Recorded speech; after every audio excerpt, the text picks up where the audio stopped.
This lesson actually encompasses the first three sections of Chapter 6 because we have already spent so much time solving equations, and solving inequalities is not much different. We can go ahead and put all these together and just work on them together. So 6.1 through 6.3, solving and graphing inequalities. Let's first talk about what the 5 inequalities are. Now, inequality means not, and you can see that word equal. So an inequality means not equal. So the inequalities, sometimes people forget that the not equal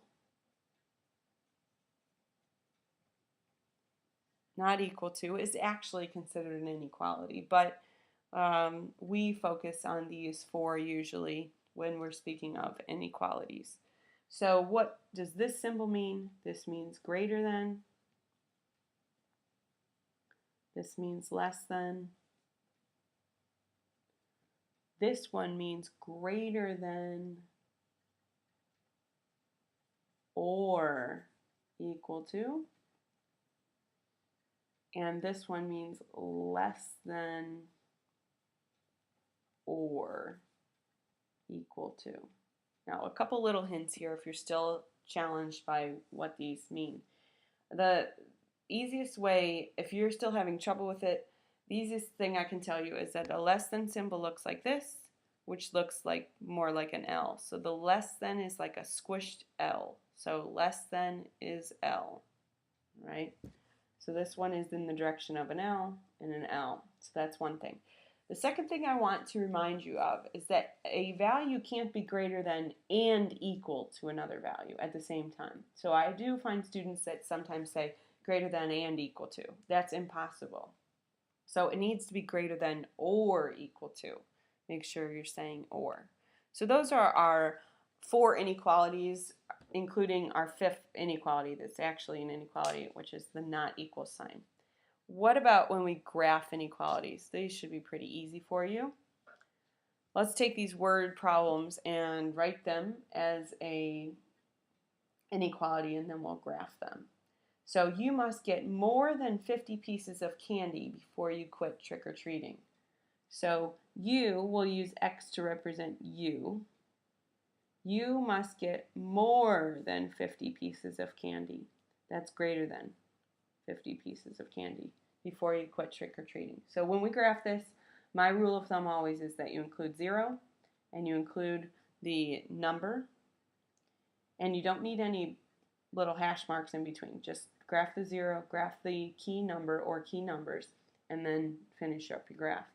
Now, more than means you can't get 50. You have to get at least 51. So to show that 50 is not actually one of the options, we put an open circle on 50. And we want everything more than 50, so we're going to the right. Now, you'll see graphs done several different ways. I prefer them graphed on the line. So when we get to compound inequalities, you have the final graph always on the line. So the circle belongs on the line, open or closed. And then if you just draw a line on here, it'll get lost in the line. So we do a squiggly over the top, and we have to show that it goes on forever in that direction. So you shade in the arrow. Some other teachers will let you go like this. Now, even if other teachers will let you, when we get to compound inequalities, I prefer you put it on the line. And I'll show you why when we get to compound inequalities. But for me, please put your graphs on the line. Number 2, you must be at least 54 inches tall. So let's talk about this. Here's our 0. Here's our key number, which is 54. If you need to be at least 54 inches tall to ride the Magnum at Cedar Point, can you be 54? Yes. Can you be more than 54? Yes. Could you be 53? No, you can't. You have to be at least 54. So you have to be at least 54. That means you need to be equal to 54 or greater than 54. So this is like a half of an equal sign, and then you got your greater than symbol. So greater than or equal to 54. Now, if 54 is an option, then we put a closed circle on 54 to say that 54 is an option, and everything greater than 54, everything to the right. Okay. It is less than 4.5 degrees at the South Pole. It is less than 4.5 degrees. That's pretty easy. Notice the variable is always going to be on the left here if you're going to translate it exactly how it sounds. So here's your subject, you must be, or get. The verb always tells you where to put the symbol. Be, is, okay? That's where to put the symbol, whether it's an equal sign or an inequality sign, okay? So less than 4.5, we have 0, we have 4.5. You can't be 4.5, so we have to have an open circle. It's got to be less than 4.5. Color in that arrow because it goes on forever in that direction. And you must be 10 years or younger to enter the coloring contest. So you must be, you can be 10 years, that's equal to, or younger, less than. X is less than or equal to 10. We've got 0 and 10. 10, you can actually be 10 to enter it, so we include 10 in everything less than 10. Now, for this particular problem, you can't be younger than 0 years of age, but for the sake of being abstract and how we would graph these other inequalities, we could go on forever. For this exact example, you can only be between 0 and 10, but for generic problems, it keeps on going. Now, things we need to just sum up here. You've got open circles. Look at the two open circles. The two open circles are the greater than and the less than. So if we go back up to the top, greater than and less than, those are the open circles. The greater than or equal to, when you see that equal symbol, that means that that number can be included. So those two get closed circles. That equal sign tells you to shade it in. Think of it that way. So graphing inequalities, and we're also translating word problems into inequalities before we graph them. So in order to graph an inequality, you must solve with the variable on the left first. You must solve with the variable on the left. Okay. In order for you to translate it from what it says, the variable must be on the left. So what happens if it's not on the left? We have to rewrite it so it is on the left. So if we look at number 5, it says rewrite each inequality and graph. So I've got to get that x on the left side, which means that 5.5 must be on the right side. I cannot just flip-flop the x and the 5.5. If I'm going to flip-flop the x and the 5.5, we also have to flip-flop this sign. So it was less than, it's now going to be greater than. So here's my 0 and my 5.5. Greater than means it can't be 5.5, so we use an open circle. Greater than means everything to the right. Now here's another little hint for you. Once you get the variable on the right, whatever direction that arrow is pointing, that's the direction that you're going to shade. Okay, so there's another benefit to getting the variable on the left, is that you can use the symbol to tell you which way to shade. If 15 is greater than or equal to k, we flip the k and the 15 around. It's now going to be less than or equal to. So here's 0, here's 15. The equal sign tells you to shade in the circle. So we shade it in, and everything. This tells us anything in that direction should get shaded. So it's pointing in the direction that you should be shading. That should make that a little bit easier for some of you that are having trouble with that. Okay, so the variable must be on the left. So that's graphing inequalities and translating inequalities. Let's talk about solving inequalities. When you solve an inequality, you actually solve it exactly the same as solving an equality, a regular old equation. There's one difference, but we won't actually encounter it on these problems. So these will solve just like any other regular equation. We just maintain the inequality symbol. If I want to get p alone, I subtract 5 from both sides. I get p is greater than -1. And so here's my 0, here's my -1. Greater than means we do not include -1. So it's an open circle. There's no equal sign there. And it's pointing to the right. Everything bigger than -1. Okay? And we will do set notation also. So P such that P is greater than or equal to -1. Solving here, we have variables on both sides, so we want to move the smaller variable. However, we can move the smaller variable. Let's go ahead and do that. So the x is the smaller of the two, so we subtract x. 2x minus x is x, plus 4 is less than 2. And then move the 4 over by subtracting 4, and we get x is less than 2 minus 4, which is -2. X such that x is less than -2. So we have our 0 and our -2. Less than means it does not include -2, and it's pointing to the left. Less than is to the left. Less than looks like an L. It looks like an L, and it's shaded to the left. Less than is to the left. Number 3. And again, we're trying to get the k alone, so we add 5 to both sides. 12k is greater than or equal to 60. Divide by 12. K is greater than or equal to 5. K such that k is greater than or equal to 5. So here's 0 and 5. Greater than or equal to, that's a closed-in circle. And it's pointing to the right. So we shade to the right. Now, I haven't told you when solving an inequality is different, but for all of these, we do not have to worry about any differences. So let's talk about when solving an inequality is different. Go to the back side. There is only one difference between solving inequalities and solving equalities. So let's talk about this. If I know 5 is greater than 3, and I multiply both sides by a +2, I get 10 is greater than 6. Is 10 still greater than 6? Yes. So 5 was greater than 3. We multiplied by a positive number, and 10 is still greater than 6. However, what happens when you multiply by a negative number? So on this side, we get -10, and we get -6. Now the symbol here says we should put greater than.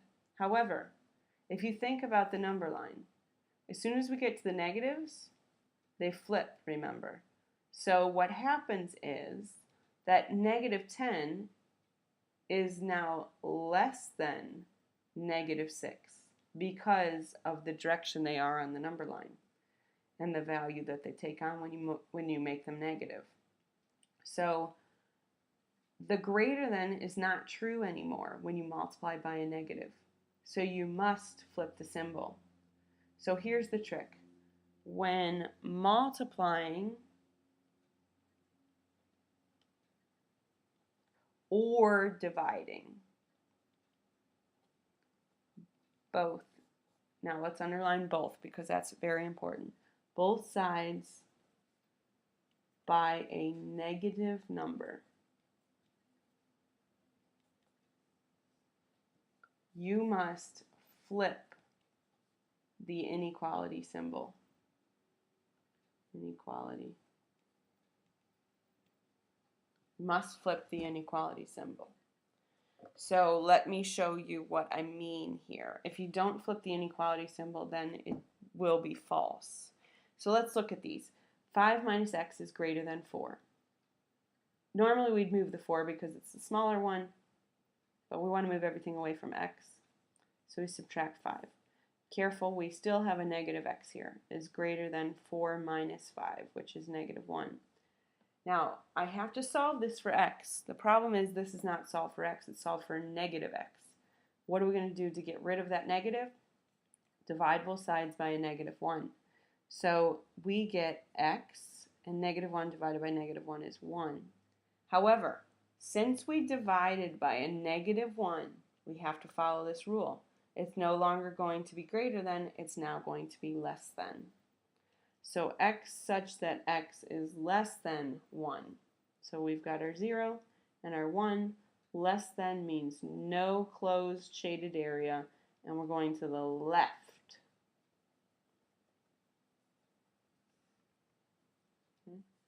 What happens in number 5? So anytime you multiply or divide by a negative, flip the sign. That's all you have to remember. So why don't you try 5 and 6 on your own? You can even try 7 and 8 if you'd like. They look difficult, but they really aren't. You always just need to remember what's in this box. When you multiply both sides or divide both sides by a negative number, you flip the inequality symbol.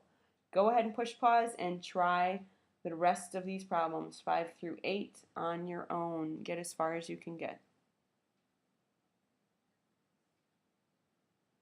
All right, let's see how you did. We divide by a negative 3 here.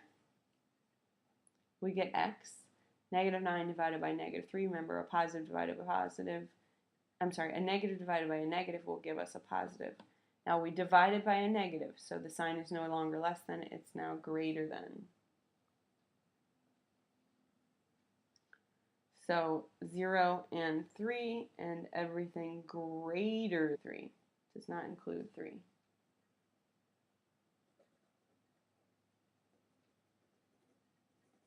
Okay. How about in number 6? We need to move the x over. Now the x is smaller on this side, so you could move this one over. But ultimately, we want to get our x's on the left-hand side. So there's two different thoughts here. Some of you might just move the 4 to the left because you know we'll have to get the x's on the left first. Some of you would move the 2 over because you're thinking about moving it smaller. They're both accurate. Neither of them are wrong, but you have to make sure you do the work correctly. So let's say we move the smaller one, since that's probably what most of you did. We get negative 4 is less than or equal to 2x minus 1. Now notice, I subtracted 2x. That isn't multiplying or dividing. So there's no flipping of the sign here. Only when you multiply or divide both sides. Now, I need to move this negative 1 back, so I add 1 to both sides. And I get negative 3 is less than or equal to 2x. And we need to divide by 2. So we get x is less than or equal to negative 1.5. Now, you may look at that and you say, well, we never divided by a negative, so I didn't have to flip the inequality symbol, which is true. Let me show you the other way you could have solved this. 2x minus 4 is less than or equal to 4x minus 1. You could move the 4x over, subtract 4x, and you would get negative 2x minus 4 is less than or equal to negative 1. Then you would add the 4 to both sides, and we get negative 2x is less than or equal to add 4, which is 3. And then we would be dividing by a negative 2. So we would get x is greater than or equal. We'd have to flip that sign because we're dividing by a negative 2, negative 1.5. So it can be done either way. This one does require that you flip the sign because of dividing by a negative. This one doesn't require that you flip the sign because you're dividing by a negative, but it does require that you flip the sign to put it in set notation. So it does still end up being greater than or equal to negative 1.5. So there's two different ways you can do it, two different reasons for flipping it, but you do have to flip it. So we get a 0 and a negative 1.5. Greater than or equal to means we're shading in the circle and it's pointing to the right, so everything to the right. Okay. Now, if you didn't do so well on those, but now you think you understand it, try 7 and 8 again, or try them if you haven't tried them yet. Go ahead and push pause and give these a shot.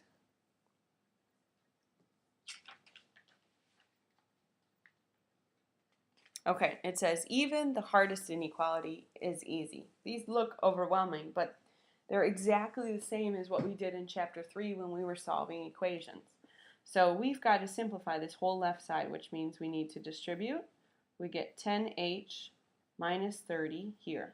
The distributing stops at the end of the parentheses. Now we're distributing a negative 7 to both of these. Minus 7h minus 49. All right, so distribute. We still need to simplify the whole left side before we start moving anything around. So let's combine like terms so that we save us some trouble later on. You always distribute and combine like terms. Both of those things are required to simplify the side before you move anything. So 10h minus 7h gives us 3h. Negative 30 minus 49 gives us negative 79. On the right side, it stays the same. So distribute and simplify by combining like terms. Move the 3h over by subtracting 3h. We get negative 79 is greater than h, or you can write 1h if you want. We do need the h on the left-hand side, so we have to flip it h such that h is now not greater than, but less than negative 79. 0, negative 79, less than means open circle, and to the left.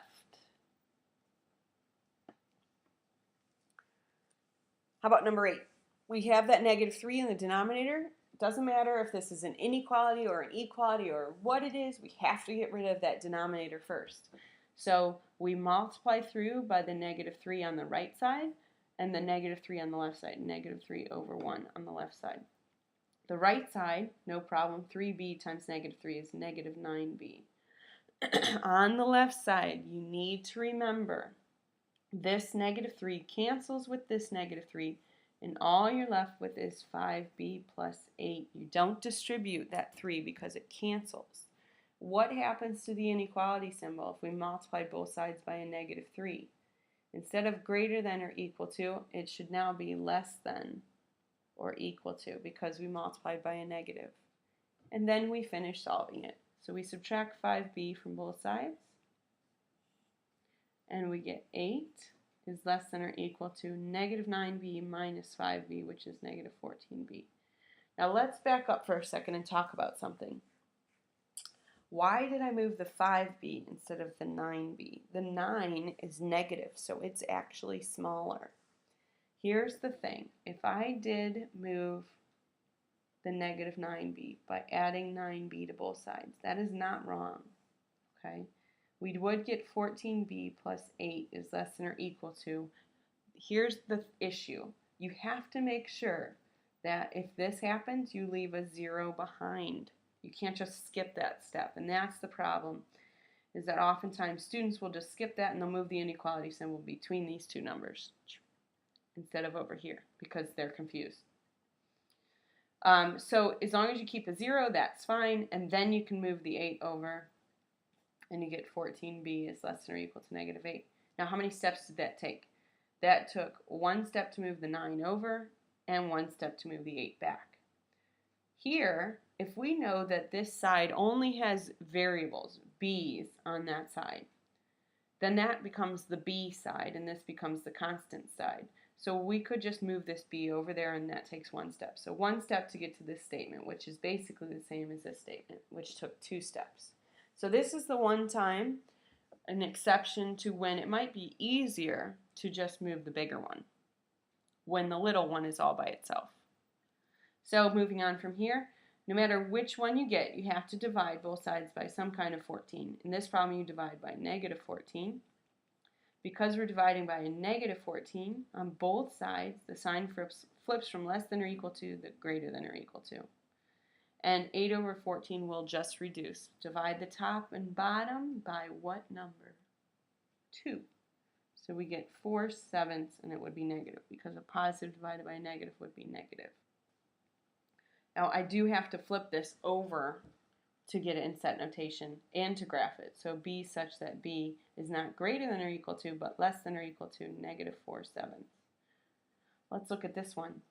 So 2 steps to move the b's to the left side, and then we divide by 14 on both sides. We still get b is less than or equal to, reduce the fraction, negative 4/7. Exactly the same. So we've got 0 and negative 4/7. It's less than or equal to, so it is going to be a shaded in circle, and everything to the left. Okay? So let's sum this up. There are 2 times you might flip the sign. When are they?